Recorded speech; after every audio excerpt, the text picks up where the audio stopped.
পুতুলের এই কথা শুনতে থাকে। হ্যাঁ, ঠিক করেছো তুমি। এখন মোনাই আমাদের বৌমা হবে এখন। পুতুল খিদেতে আবার কাঁদতে থাকে, কিন্তু মোনা ওকে দুধ দেয় না।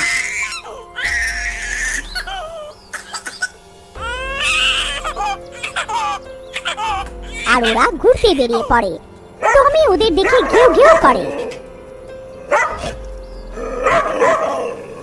তারপর ওরা চলে যায় আর পুতুলের কেঁদে কেঁদে অনেক খারাপ অবস্থা হয়ে যায়।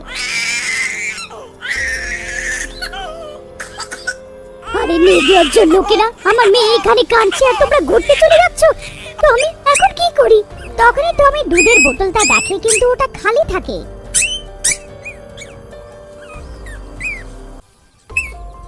মা দুর্গা, তুমি কিছু করো। আমি সারাটা জীবন তোমার পুজো করেছি, তুমি কিছু করো মা, আমাকে শক্তি দাও, তুমিও তো একটা মা।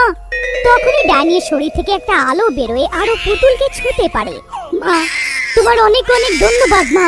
ও পুতুলকে উঠিয়ে নেয় আর দুধ খাওয়াতে থাকে। রাত হয়ে যায় আর মোনা আর মোটারাম ফেরত আসে।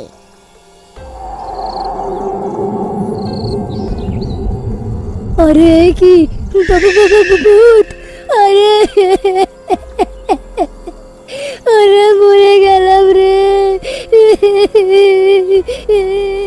পুতুল ডাইনির হাতে থাকে, কিন্তু ওরা ডাইনিকে দেখতে পায় না। আরে মরে গেলাম রে, এই বাচ্চাটা হাওয়াতে কিভাবে উঠছে? হ্যাঁ গো, মনে হচ্ছে একটা কেউ কোলে উঠিয়ে রেখেছে, কিন্তু কে? ওরা দুজন ভয়ে চোটে বাড়ির থেকে পালাতে থাকে।